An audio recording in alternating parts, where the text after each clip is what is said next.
بەناوی خوای بەخشەندە و میهرەبان بینەرانی بەڕێز ئەم کاتتان باش هیوادارم تاعەت و عیبادەتی گشت لە یەکتان قبول بێت بۆ هەڵقەیەکی تر لە ژیانی شارستانی گەیشتینەوە خزمەتتان هیوادارم هاوڕێمان بن بۆ ئەم جەلەسە دائەنشین و لەسەر باسی سەبر لە خزمەتتانین سەبر وەکو هەوێنێک چۆن شیر ئەماسێنێ و دوایی لە ماس باقی شتە لە بەنیەکان تەهیەکەین وەکو دۆ و کەشک و پەنیر و ڕۆن و ئەو شتانە سەبر بۆ کۆمەڵگا ژیانی کۆمەڵگا دابین ئەکا و باقی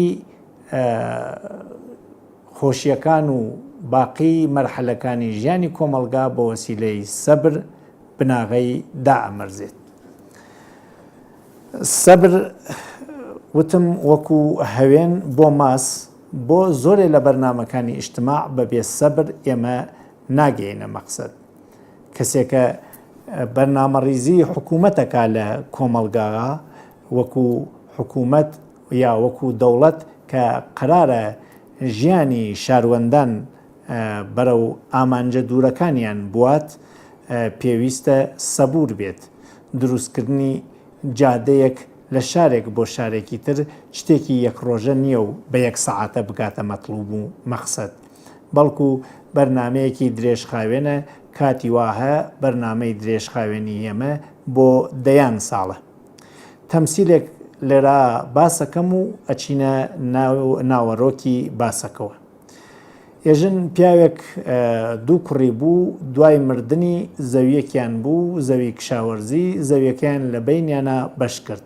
زەوی بەراو و هەردوو برا بەشی خۆیانیان وەرگرت و هەر کام تەسمیمیان گرت زەوی خۆیان بکەنە باخ شروعیان کرد بە دارناشتن هەر کام چەندانە میوەی مختلفیان انتخاب کرد و نەهاڵەکانیان هاورد لە زەویەکەیانە نایە یەکێ لە براکان هەر ڕۆژ سەردانی باخیە کرد و ئاودێریە کرد و بژاریە کرد و داری هەڵەپاچی و زەوی ناوکەنە کرد و ئاودێرانی ئەکرد ئەوی تریچیان هەفتەیە جاری وای بوو 10 ڕۆژ جارێ سەردانی باخەکەیە کرد و ئەڕیوە زەمان تێپەڕی کرد 34 مانگ و بەهار بەرەو پاهاوین ئەچوی کە باخی یەکێ لە براکان ڕۆژ بە ڕۆژ سەوزتر و گەشتر و خۆشترە و باخی یەکێ لە براکانیش هیچ ئاسار و عەلامەتێکی ڕشت و گەشەیتیانە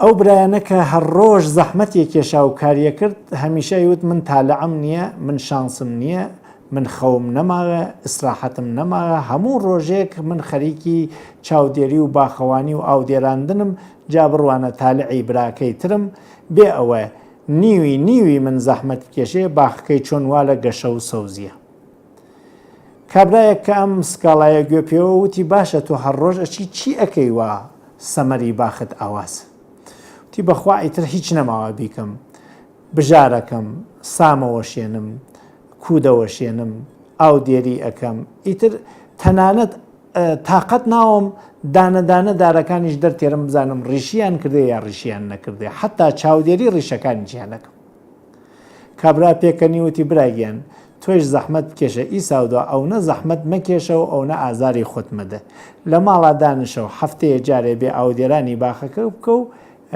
دەستیش مەدە لە ڕیشەکانی بزانی چیوە تۆ پەلەپەل و عەجەلەکردن بووەسە هۆی ئەوە دارەکانی ڕیشە نەکات دیارە کۆمەڵگا ئەگەر قەرارە بەرەو قۆناخە بەرزەکان بڕوات ئەشێ ئایەندەنگەری تیاوێت بۆی ئەشێ بۆ داهاتوو بەرنامە بێ و بەرنامەی داهاتوو ئەگەر پلە بە پلە و بە سەبر دنباڵ نەکرێت بە مەقسوود ناگەیێت عەجوولی ئەم پیاوە نەیەڵا هیچ دارێکی ڕیشە بکە و دیارە لە هی ئایەندەی چا هیچ دارێکی سەمەری ناوێت سەبر لە تەحسیلە لە خوێندنە لە تەلاش بۆ سەرکەوتنە ئەگەر نەوێت هیچ تەحسیلێک بە مەقسوود و هیچ تەلاشێک بە سەرکەوتن ناگێت سەبر لە نەخۆشینە ئەگەر ئێمە سەبرمان نەوێت و دەرمانەکان دانە بەدانە و زەمان بە زەمان و پلە بە پلە مەسرەفیان نەکەین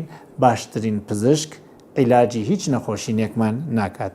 بۆیە وەکو ڕەوەندێکی شارستانی ئەبێ هەم خۆمان هەم نەوەکانمان و هەم مناڵەکانمان پەروەردە بکەین بۆ سەبر.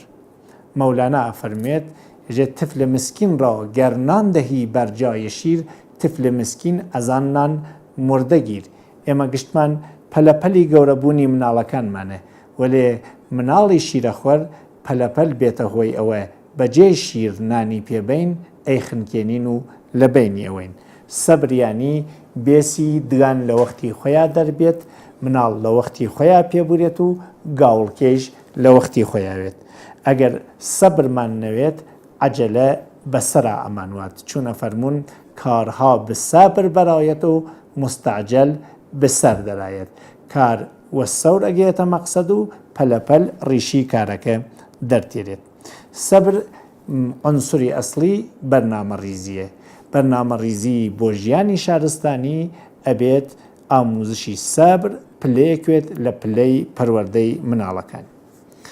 دوای سەبر ئەشێ ئێمە سەبر لە مقابڵی نەتیجە یاگرین. ئێمە زۆر کات سەبرەکەین و بە سەبریش ئەگەین بە نەتیجە، بەڵام نەتیجە ئەو نەتیجە نییە کە ئێمە ئارەزۆیمان کردێ.